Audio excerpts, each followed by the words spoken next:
McDonald's of Guam, I'm Loving It, and King's Restaurant, serving your local breakfast, lunch, and dinner favorites for over 45 years.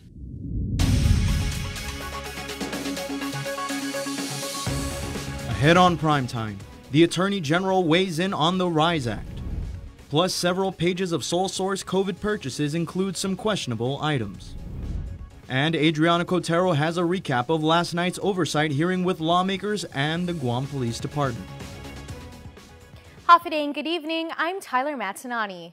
The Attorney General says excluding GovGuam and federal employees from local pandemic relief under a law known as the RISE Act is not unconstitutional. In a letter to the governor, the AG wrote that, quote, "It is not arbitrary to find that members of the private sector have been more adversely impacted during the COVID-19 pandemic," unquote. In general, government workers have remained on the job during the public health emergency, while thousands of non-public employees have been laid off or work reduced hours. The governor said she was waiting on the AG's opinion before implementing the law, which provides $800 and $1,000 payments to individuals and couples. Minority Leader Jim Moylan has been pushing the governor to follow the law. The question was already answered by your Attorney General. If you have other reasons, then revise the law. Call us into special session if you want, or just eliminate that whole process altogether, and do an executive order that you did like you did before in the Pare Salapit program. So how much more excuses do we need of not wanting to pay the people of Guam? The response from Governor's Communication Director, Crystal Paco-San Agustin, quote, "The good senator is anxious to spend money we don't have yet without the federal guidance these funds must comply with," unquote. The Guam legislature has a lot of dollars and cents to make of dozens of documents submitted for a year's worth of purchase orders paid out during the pandemic. The information was recently posted on the Guam legislature's website, and according to the Procurement Oversight Chair, she plans to call an oversight hearing. I just had a chance to look at it really briefly. Oversight Chair for the Committee on Procurement, Senator Sabina Perez, pulling up the list on her computer screen live on the link. Yeah, I'm looking at it right now. Posted on the Guam Legislature's website on Wednesday, 27 pages of purchase orders through sole source and emergency procurement, a chronicle of the cash for COVID. Sole source, I think there are some questionable ones. Because sole source it should be only for those services that you can't find another vendor to do it, and there are some there that are questionable. From January to December of last year, $12.2 million doled out in sole source procurement and another $16.4 million in purchase orders through emergency procurement. According to Senator Perez, there's a lot to evaluate, including where the law fits in and whether it makes dollars and cents. Also, the emergency procurement, it also provided a list of emergency procurement that needs also to be, there needs to be a public hearing for this, because with the new law that was passed, in order to, if these agencies that procured this want to continue the emergency procurement, they would have to have a public hearing for all of these emergency procurements that we're seeing. And that has to take place end of this month if they want to continue with emergency. Yeah. Otherwise, they would have to go through the traditional procurement methods. A quick review of the 27-page purchase order portfolio shows that for emergency procurement for quarantine hotels, Perlis Court, and luxury condominiums Summer Towers, an estimated $2.4 million in purchase orders were paid. There was also payments totaling $150,000 to Cliff Hotel. KUAM has learned Cliff Hotel was procured with the intent to use as a non-congregate shelter for vulnerable population. It was a standby facility, but it was not utilized and ultimately Additionally, $1.2 million in purchase orders were paid to certain car dealerships for ATVs, SUVs, motorcycles, and vehicles. As well, a total of $400,000 in purchase orders was paid to Bridge Aina Lea LLC, which we've since learned is also for payments for Perlis Court, which was used as lodging for medical staff who worked with COVID-positive patients. The documents also show that a total of $55,000 was paid to Comfort Cuts for various services. The company is owned by controversial Second Chance Port Authority hire Frankie Roslin. Roslin was hired at the port as a program coordinator, despite in 2019 pleading guilty to official misconduct as a misdemeanor for his role in a drug conspiracy case at the Department of Corrections. The former DOC officer is the boyfriend of the governor's sister. His hiring led to the introduction of legislation that would bar anyone convicted of official misconduct from working for GovGuam. This requires an oversight for sure. More on yesterday's oversight hearing with the Guam Police Department. The Legislative Committee on Public Safety questioned the agency on the Jerry Kitchen case that has become a matter of great concern in the community. KUAM's Adriana Cotero reports. The Jerry Kitchen restaurant located in Tamuning was destroyed last month after a red Jeep slammed into the storefront. GPD initially closed the case, reporting it was an auto runoff crash without conducting any field sobriety test and citing the driver for imprudent driving. However, after it was learned that an off-duty cop was inside the vehicle, this suggested it was another case of public corruption and misconduct, as the handful of people involved in the incident walked away scot-free. And our senators want some answers. There's just so many unanswered questions, people involved, and that's I think you might be able to answer this question, is who was in the vehicles? We don't provide names of witnesses, and in this case, because they were identified as occupants, so they're also witnesses to the crash, so we don't provide names. If you have a citation of an individual who pulled over for speeding or something like that, it's not like these tickets are hidden from anybody right, with a name on it. Yeah, that's what I mean, though. There was no DWI arrest. Well, even on speeding, even a speeding ticket, right? I mean, your documentation is not like private or hidden from the public to find out. I mean, we can really look through these documents and see, okay, this individual. So Senator, I think what I can do in the interest of your question, sure. Let me at least confer with the AG's office if whether or not that's publicly disclosable information as to who the operator of the vehicle was. Further into the hearing, Committee Acting Chair Senator Frank Blas Jr., who is a former police officer, voiced his opinion on the department's response and investigation on the case. And please understand, okay, I mean, just even granted that I think that most individuals, unless you were up at 1:30 in the morning and you witnessed this accident yourself, but based on the photographs and everything, and I understand where the community is coming from, and as far as the concern of how this investigation, right.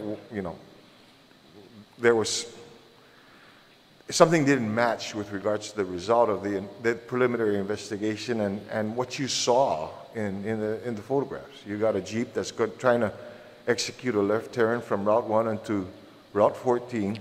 It jumps a curb, goes clear across a parking lot into a building, and it's imprudent driving. Right. And so we're looking into that, sir. Okay? Yeah, and I'm talking to three guys who I know. We went through the same traffic investigations course. Okay? This investigation is ongoing. Reporting for Guam's News Network, I'm Adriana Cotero. Similar to the Chief of Police, Airport Executive Manager John Kanata now confirms that he too was contracted by the Secret Service toward the end of last year about their online gambling investigation.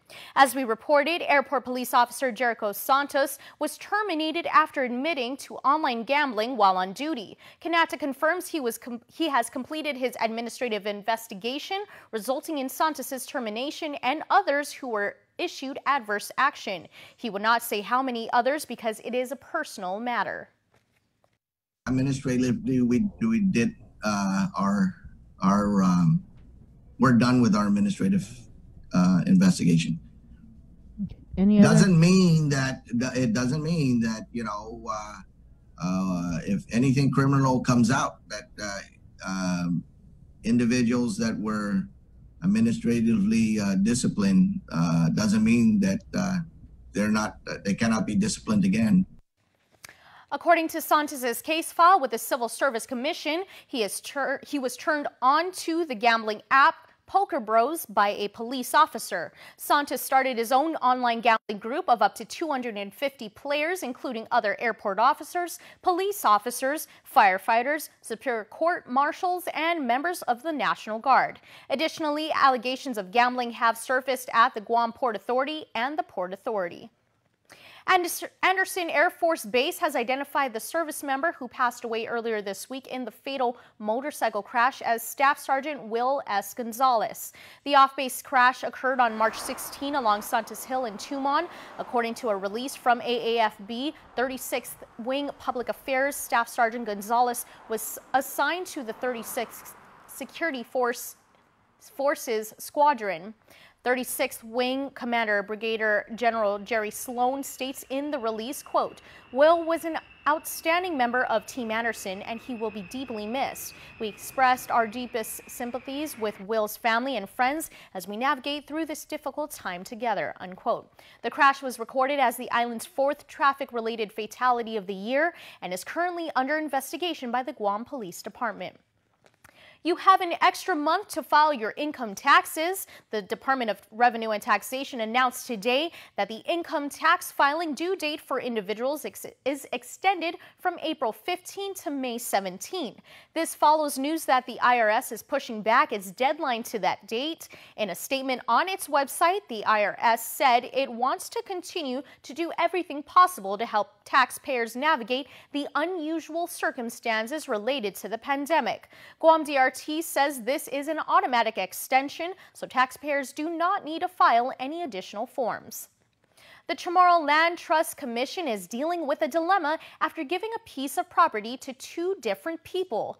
During today's CLTC board meeting, it was revealed that in 1997, a residential lease was given to a lessee for a lot in Gigo. But then 10 years later, or in 2007, the same lot was given to someone else. The original lessee, Terry Malari, has been paying property taxes on the CLTC lot for a decade. And I just found that out in 2020. I've been paying the taxes on this property since 2011. So today, I'm up to date on the property, and I was never informed. I just keep getting the runaround. I don't have any political ties. I don't have any connection. I'm asking for what's right. And so, yes, I'm very dumbfounded that this was given to someone, and I was never contacted.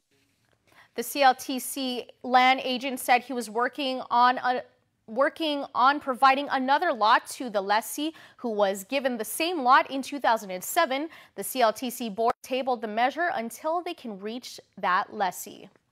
Effective today, a new category was added to the growing list of individuals who are now eligible to join the vaccination. Bing Arcilla is now eligible to get the shot. After the VAPPC approved the expansion to include those 40 years and older, Arcilla signed up to join the vaccination. Before, I was thinking twice, but we have to be protected, and I was like working, because I was working at the malls, of course, and we have to face everyone's Stephen O'Kelly is also part of the new eligibility group. He's not only joining the vaccination to protect his family, but also to travel. He's encouraging others to sign up. Get it done, guys. It's got to be something that the community has got to do together. Once we get this done, once everybody's got it, we can start being open, we can start doing things again, and we can open up, and life is going to be better for everybody. According to Wednesday night's Joint Information Center report, a total of 64,783 doses of vaccines have been administered. 34,993 residents have received their first shot, while 29,801 are fully vaccinated.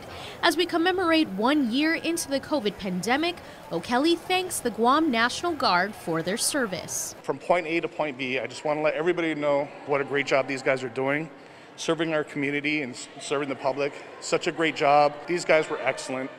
and I'm very thankful. The UOG vaccination clinic continues until Saturday from 10 a.m. to 4:30 p.m. This week is fully booked. However, a limit of 15 walk-ins will be permitted per hour. Eligible residents can book their appointment for next week's clinic online at tinyurl.com/vaccinate-GUMAR23-27. In addition, Public Health will hold another free mass testing on Friday from 9 a.m. to 12 p.m. in Varigata at the Old Carnival Grounds. The limit is 4 per vehicle. With a target date of May 1st to have at least 50% of the island vaccinated, Dr. Wen says they're about ready to roll out and bring the vaccine to those who lack access to healthcare systems. Here's more. As the race to herd immunity continues, Dr. Ho Wen of the Physicians Advisory Group says his AMC team has partnered with Triple J to bring vaccine services to an underserved population of the island.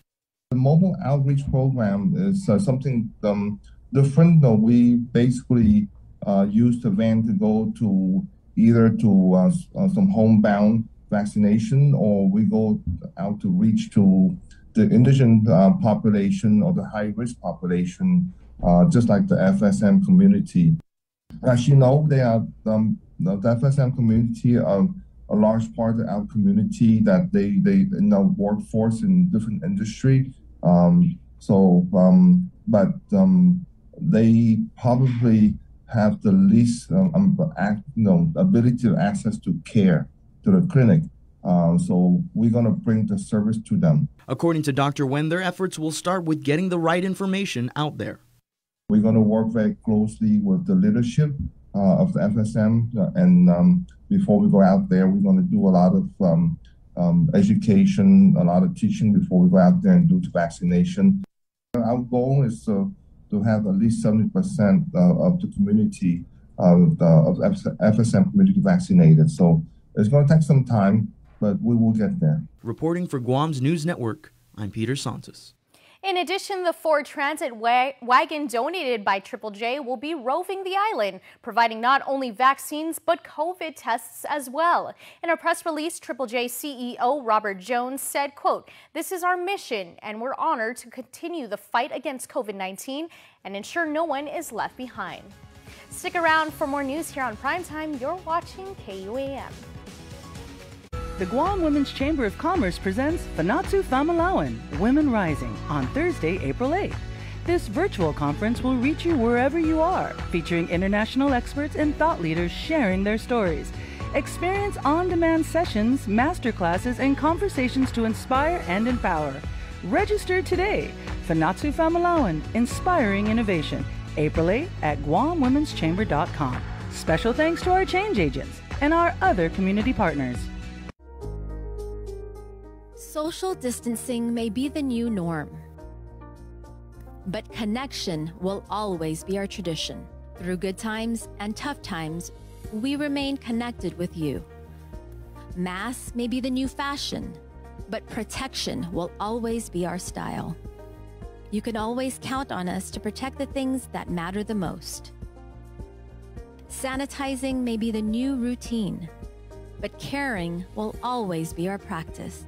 We care about your loved ones and the things you value the most. And as we welcome our new normal, one thing remains certain: we will always be here for you. We're open and ready to serve you. Calvo's Insurance, a legacy of trust.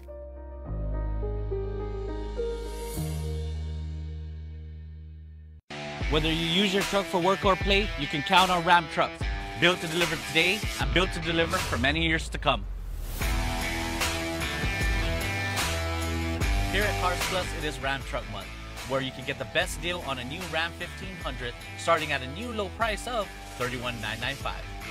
You can call us at 477-7807 or visit our website at carsplusguam.com to schedule your test drive today. Good news, friends. My triple bonus jack combo is back. The triple meat and cheese you need, the secret sauce you love, plus curly fries and a drink. It's a pretty legit combo, and it's just $5.99, only at Jack in the Box. KUAM News. winner of the 2020 Regional Edward R. Murrow Award for Excellence in Social Media. Welcome back. The GDOL board has authorized another $300,000 in grant assistance for local nonprofits. GDOL President Melanie Mendiola told board members during a meeting today that they're ready to go with another round of qualifying certificate community contribution grant awards. To go ahead and do round 4, and if that is, should this be approved by the board today, we would like to open up the application period no later than April 5th. And close the application period no later than 30 days. We'd like to provide another pre-application training to the community, and then have a team of evaluators such that we can provide the awards no later than the May board meeting. The $10,000 grants are funded by QC recipients, GRMC, and Tsubaki Towers. Interested applicants can check the GDOL website at investguam.com. After 6 days of trial, a jury of 12 finds Dwayne Dunca not guilty of criminal sexual conduct. The unanimous verdict came down on March 16th, clearing the defendant from all 3 counts of CSC. He was charged back in July 2020 for allegedly sexually abusing a female minor known to him from when the victim was 8 and 13 years old. Dunca's attorney, public defender Stephen Attori, stated in a release, "The trial may be over, but now the rest of their lives begin. We will make sure that this family has the necessary tools to start the healing process." Attori adds that the Public Defender Service Corporation has a social worker that will work with the family to begin the lengthy process of bringing them back together. Dunca was released from jail and has returned home. The matter will be expunged from his record. Former Guam Department of Labor employee Jerome Michael Cruz made his initial appearance in district court this morning, and he instantly pled guilty. Cruz entered a plea agreement with the government and was charged with federal program theft and accessing protected computer in furtherance of fraud.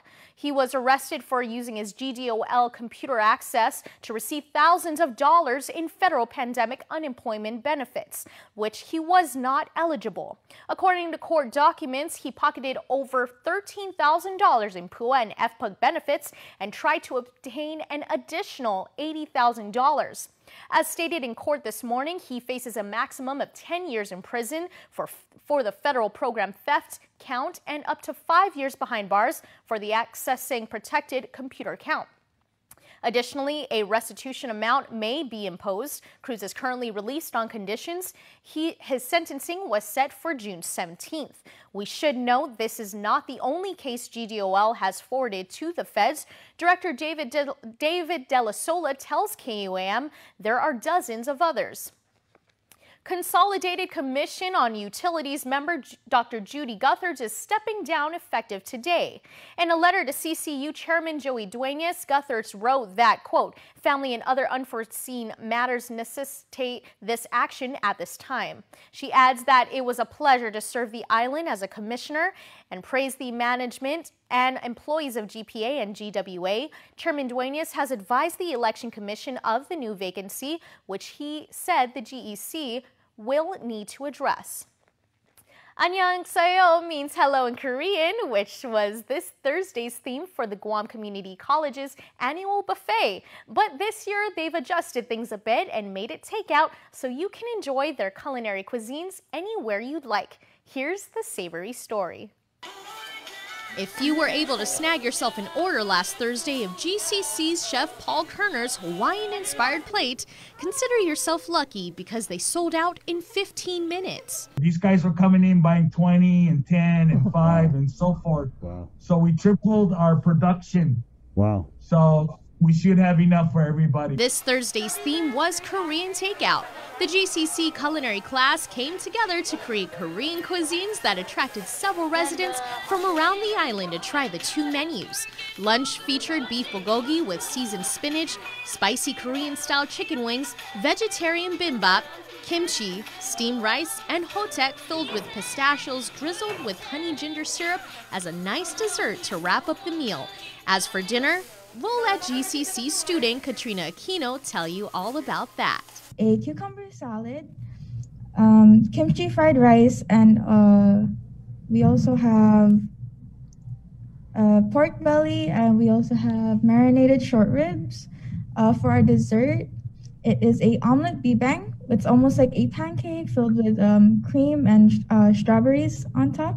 So it's very, very delicious, very light for your stomach because you will be having a heavy meal.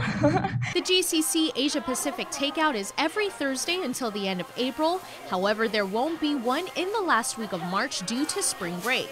Lunch is from 11 to 12:30 and dinner is from 4 o'clock to 5:30. Each plate is $10 and comes with a bottled water. No pre-orders will be accepted.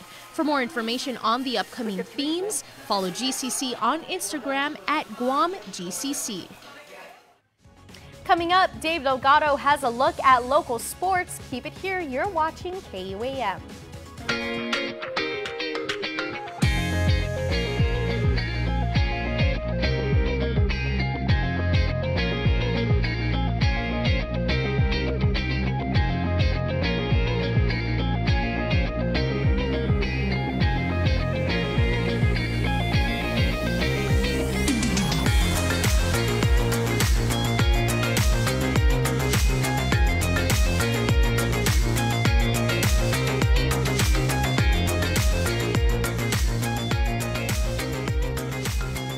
Your community calendar is brought to you by Taco Bell. Whether it's your first meal or your fourth meal, we've got you covered. Taco Bell, live Mas. Guam is truly a majestic place with its sheer natural beauty, wealth of beaches, and culturally rich landscape. Unfortunately, Guam has a real problem with unwanted invasive species. Help us in preventing their introduction and spread. The coconut rhinoceros beetle, the little fire ant, the African snail, Siam weed. These are just a few of the numerous invasives on Guam. Follow proper custom procedures when bringing plants and animals into Guam. Help protect Guam. Tell your family and friends about invasive species. To report invasive species, call 475-PEST. Swim on in for Ruby Tuesday Seafood Sensations and enjoy your favorites from the sea in perfect time for Lent. Get hooked on lobster mac and cheese, the salmon loco moco, or the deep sea pasta. There's a bounty waiting for you on the RT Seafood Sensations menu at Ruby Tuesday Guam. We get it. Living to the fullest is tough during COVID-19. You don't need to do it alone, and everyone needs a hand right now. We are here. Feeling overwhelmed? Call 647-8833 and let's talk. Mangagihem is a project of Guam Behavioral Health and Wellness Center. Half a day. Hi. That will be $20, please.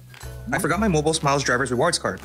No worries. You can now use your registered mobile number to earn points.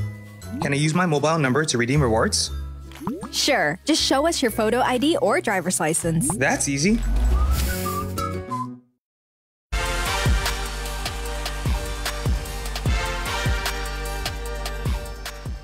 What's up, Guam? Dave Delgado here for KUAM Sports. Thanks for watching. Tonight on the show, we'll take a look at some Issa Girls High School volleyball from the GW Gym as the Geckos played host to the Teason High Titans. Check it out.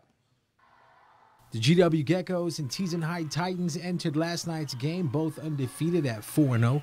Tied at 9 in the first set, GW took the lead 10-9 after Teason's return sailed out of bounds. Junior player Isabella Clement put her team up 12-9 with a kill, followed by a block at the net. The Geckos rallied to score 4 straight points to lead 13-9. The home team's largest lead was by 5 points. This was the game's longest rally as players maneuvered all over the court to keep the ball alive. G-Dub's Tasi Tanatongo put down the final shot as the Lady Geckos edged out Teason to take the first set 25-21.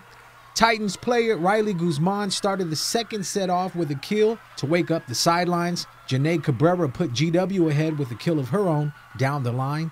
The lefty putting in work for GW. The purple and gold on point at the serving line. Bonita Castro's ace gave the Geckos the 9-3 lead in the second set. Trailing 10-3, Teason would come out on top of a long rally, but an injury to one of their players would force a short timeout. The visiting squad put together a good run after the break to come within 3 points of tying the set, 14-11.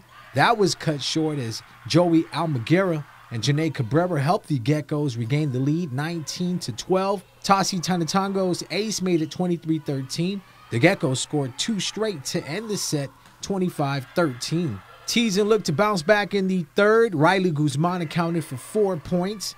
Titans led 5-0 before a return error ended their scoring spree. The game would see 5 more ties when Benita Castro put the Geckos ahead for good late in the set.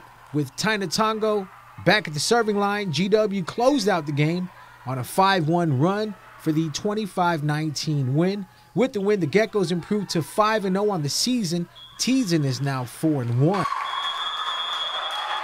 We've been practicing really hard for this game because we knew that the undefeated teams were going to come in, and we knew that Teasen wasn't just going to roll over for us. Rod Palma is an excellent coach, and I've seen him coach since middle school. He coached some of my girls that are now on the varsity team. They're 9th graders. So I've been blessed with his group of girls that came to GW. I found pressure on myself because I wanted to prove to my team and to my coach that we can really win this if we want. And the keys to tonight's match win is our team's communication and our bond and how we work together as a team.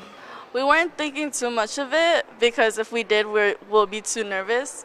So we're just like really hyping each other up and just being humble and motivated each other, just positive things all the time. We're just so hungry to win this game, and we're just thinking about winning the whole time. In the JV match, it was the GW Geckos winning in straight sets 25-20, 25-15. Well, that's going to do it for sports. We're back right after this.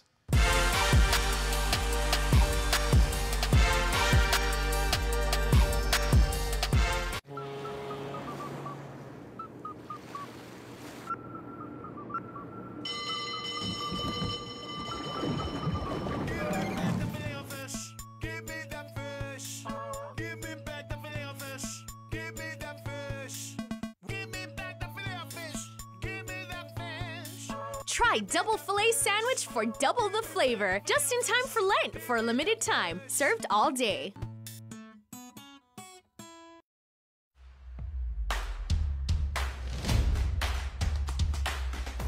For the different beats of your life, we're here to keep you connected the way you want it.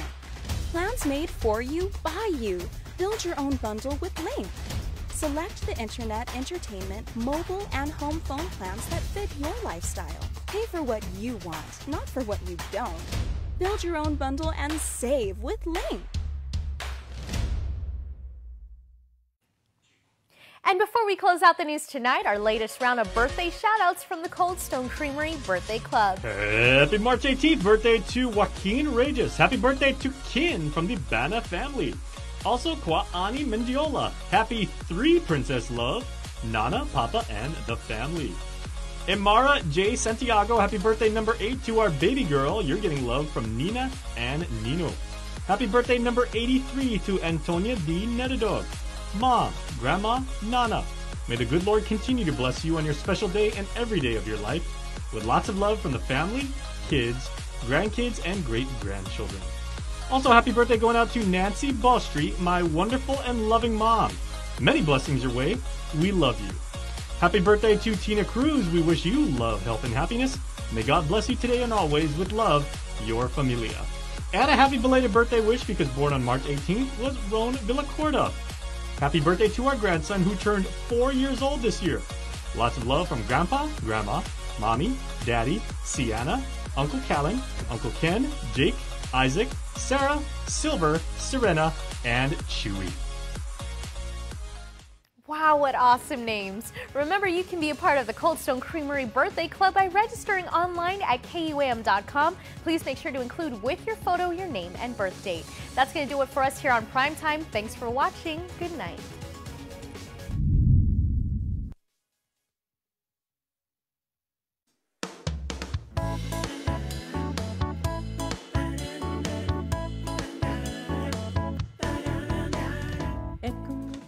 Hafere guys, and we're back with another special edition of Local Music Mashup, and this is the Mesh Tomorrow edition, Beba! And guys, in this one, we've teamed up with the Guam Preservation Trust in showcasing their project called Ekunguk I Historiata. And in this show, we are featuring all the songs that were written, composed, and sung by the one and only Jessie Bias and Ruby Santos. Check it out.